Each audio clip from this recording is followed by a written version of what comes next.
Good morning, everybody. Welcome back to Strongman Personal Finance. So I hear, according to YouTube, that everybody's making all this money on stocks. Everybody's rich buying Tesla, large cap tech. And if you're not doing that, you're behind the times because everybody else is just doing better than you. Well, if you go and actually look at data and information, you're going to quickly see that the average person in the United States, and even the wealthier people, aren't as wealthy as you might think. So I pulled up this information from the Federal Reserve Board of Richmond, which is important to me because I live in Virginia. And we're going to go through some very interesting net worth statistics. They break it down like crazy, so you can really understand kind of where you're at compared to other people. Now, should you compare yourself to other people? No, you don't need to necessarily compare yourself to other people. Your definition of wealth should be when you can support your own expenses that are personal to you without having to work. That's wealth, in my opinion. That can be different for different people. But sometimes it's nice to know whether everybody else is broker or richer than you because it makes you feel good, right? So let's go ahead and check out portfolios across the U.S. wealth distribution. Now, the first thing I noticed was they did the distribution of wealth across the United States. This is basically saying if you're in the top 10%, this is your net worth. If you're in the top 25%, this is your net worth. So we can clearly see that even in the top 25%, that's the 75% percentile, 25%, you need to have $553,000. Now that looks like a lot of money, right? But think about it. If you're 60, 70 years old, and you have a paid off house, you have some stoinks in your portfolio, is that a lot of money? It's really not. Okay, I think you should have more than that, in my personal opinion, especially if the vast majority of that is real estate. So if you only have 20 grand in your bank account, don't feel bad. Or if your total net worth is 20 grand, or even if it's 162 grand. If it is 162 grand, you're in the right smack dab in the middle. That's crazy. And it's also dependent on age. If you're younger, obviously you're not going to have as much net worth because you haven't been working as long as somebody that's older. So I believe this is heavily skewed towards older people. Now, if you have $1.6 million, 1.5, $1.6 million, you're in the top 10% of the country. Wow. Is that attainable? Yes, it is. Paid off house, invest in max your IRA, you can easily be in the top 10%. Now, if you want to be in the top 1%, you need $11 million. That's going to be a little bit tougher to attain, okay? But you're not doing as bad as you might think. Just because you see these big numbers, don't give up hope. Because if you're young, it's okay. This is probably old people. But we can clearly see people in the United States aren't as super amazing wealthy. So you go on YouTube, you see all these clowns showing off their portfolios. That is not the typical person, and it'll make more sense as you keep going through this, okay? Now remember, this data is based off of 2022, so I'm sure some things have changed, but the general gist has not. So, mean portfolio shares by wealth bin. So basically, it's got the portfolios of the different bands of people. So we got the 25th to the 50th percentile, if that's what you're in. This is what the normal average portfolio is for that person. If you're in the 50 to the 75th percent, this is the blue. And the top 1% is going to be in the, whatever that is, green. That's going to be the composition of their portfolio. Now, what do you notice on the first line? Real estate. The poorer that you are, the more your wealth seems to be concentrated as a percentage into real estate. Now, it says 152% of people's net worth that are in the 25th to the 50th percentile is in real estate. What does that mean? Remember, net worth is your assets minus your liabilities. It's what you own minus your debts. So we have real estate is 152% of net worth, but mortgages are negative 93%. That's directly tied to real estate.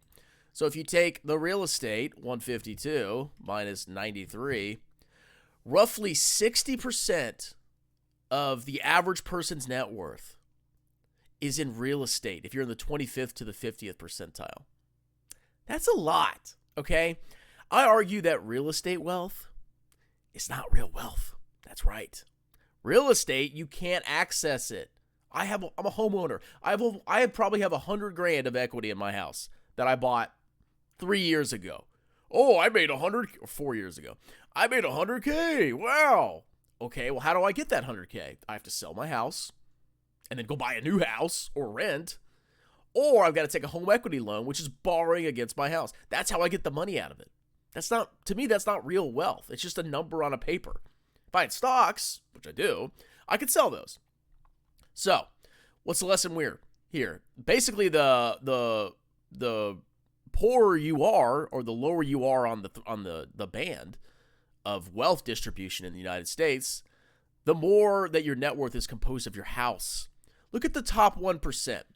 Roughly 20% of their net worth is in houses, okay? 32% of their net worth is in stocks. That's crazy.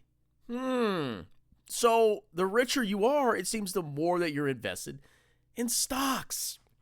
Another fascinating thing, businesses.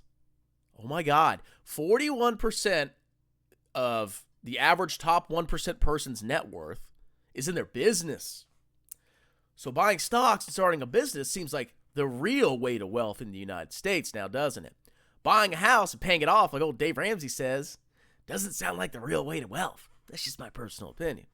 So, overall, we can clearly see what the average person by income threshold, by income band, where most of their wealth is concentrated. Me personally, a huge chunk of my wealth is in stocks. Mine is probably like 60-70%.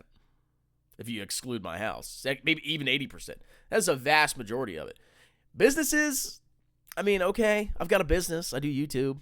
But I think I'm on the right track. Now, if you're concentrating your wealth in stocks, total market index funds, and you're trying to work on a business and you're trying to grow it, you're on the right track. If you're just buying a house to live in and get wealthy, quote unquote, you're probably not on the right track, okay? So hopefully that makes sense. But stocks and business is the key to wealth, as long as you don't make stupid decisions. Now, here is the portfolio composition by age. So on the left, we have the percentages. So for example, if you're less than 25, roughly, we'll make this bigger, roughly 41 or 42% of your net worth is going to be in vehicles, which is a horrible place to have your net worth in. But you're young. You don't have a lot of money. And then on the right, we have dollar amounts. So basically, this is the net worth by age. So the mean assets for somebody that's less than 25 is roughly $190,000, $180,000. It's a little hard to read. But basically, you can see the line going up. The wealthier you get, the more money you have. The older you get, the more money you have, the higher your net worth is. So, let's see. When you're young, a huge chunk of your net worth is in vehicles. Then we have a little chunk in real estate. And the reason that's small is because you just got a house. When you just buy a house, you buy that. Let's say you buy a house for $250,000. You take out a $250,000 loan. The net value of that house is zero. And as you start paying mortgage payments, you're going to start amortizing your debt. But you amortize your debt slower when you first start the loan because the vast majority of your payment when you start is interest, because that interest is calculated on the loan value. But over time, every single payment, if you do a mortgage amortization calculator, you'll notice that every single payment that you make, you're paying a little bit more principal, paying off the loan a little bit more, and you're paying a little bit less interest. That's called amortization, loan amortization. So we could see that if you're under 25, if you even own a house, which most people probably don't at that age, you don't really have a lot of your net worth in homes. Then you have a big chunk in cash. You got roughly, 25% in cash. A little bit of stoinks, and then basically the rest is immaterial. Now, what do you notice as you get older? What generally happens? Most of people's net worth goes into real estate. Wow. Like I said, fake net worth. Look at the stock. Okay, most people, except the rich, don't seem to have a lot of their net worth in stock. But you notice the rich have the vast majority of their net worth in stock and businesses. Isn't that interesting? Houses are a toxic threat to your wealth. Okay? So when you're looking at statistics about wealth in America, a big percentage of that number, well, the average American has $200,000 of wealth. That's because it's in real estate, which is clown net worth. So there's hope, okay? Max your tax advantage accounts, buy total market index funds, and you're well on the way to being wealthier than the vast majority of Americans. And even if you aren't, you have real wealth that you can access. I can sell my stocks tomorrow and spend it. You can't really do that with real estate. Just saying. So fascinating information right here. Let's keep going down. So here they talk about debt. So we can see that, when you're young, obviously you have education loans. Duh. And then over time, the total out of all your debt, the biggest percentage is going to be your mortgage. And you can also see credit cards. Okay, this is that dark blue right here. You can use credit cards. I'm not a Dave Ramsey clown. You can use credit cards, but for the love of God, pay off the full statement balance so you don't pay interest every month. Don't run a running credit card balance. That is a nuclear bomb to your net worth. Okay.